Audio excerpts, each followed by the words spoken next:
councillors, council staff, our media partners, ladies and gentlemen. It is with great pleasure that I present to you the second budget for this council's electoral term. This is a budget that comes soon after the adoption of our 4-year corporate plan, which, along with our charter, sees the direction council will take between now and 2017 and aligns directly with our long-term financial plan. It provides the platform from which we can strive to achieve our objectives of meeting our community's needs, preserving our natural and built environments for the purpose of our existing and future residents, and providing a region in which residents can achieve a balance of purpose and accomplishment each working day.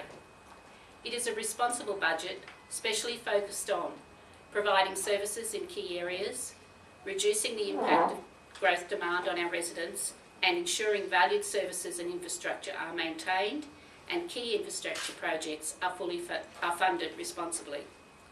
It has been an extremely challenging year for council due to several factors, none more obvious though than the pressure of growth on our community and the inability of federal and state governments to provide essential funding to help us cope with the demands of growth.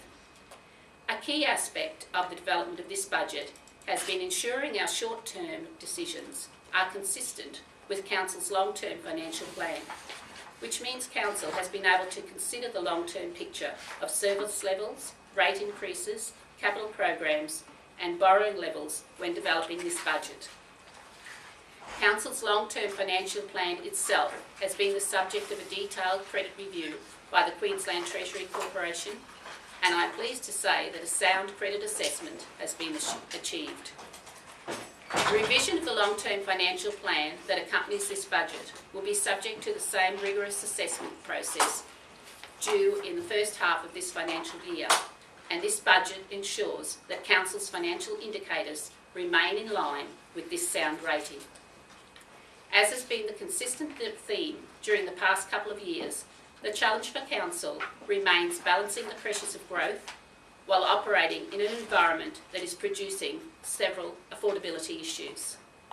For Council, these include the below-cost cap on developer contributions, the lack of alternative funding sources for critical infrastructure to cope with future high growth in the region, increasing operational impacts associated not only with growth but with also community expectations, and the fact that a significant portion of council costs are in bitumen, steel, construction materials and electricity, which have increased at a greater rate than the March quarter annual CPI figure of 2.5%. As a result, Council will continue to focus on business improvement initiatives across its activities and constantly review levels of service to ensure ratepayers receive maximum benefit for their rates while keeping costs to a minimum. Council will continue to invest heavily in the capital expenditure required to replace assets that were damaged during the major flood events of recent times. There will also be an increased commitment to replacing road and social infrastructure to ensure we are well positioned into the future. $140 million, or almost half of our total annual budget of $293 million, will be invested in capital expenditure across all functional areas of Council. Of this, $70.6 million will go towards our roads and drainage networks, including the sum of $45.2 million, which will go to flood damage repairs alone. Now to general rates. Council was the subject of a re-evaluation by the Valuer General during the last financial year, with valuations rising, on a whole, by 10% across the region. To manage the significant valuation swings in different localities, Council is maintaining its rate cap of 10% for rural and residential properties and 15% for business and light industrial properties this financial year.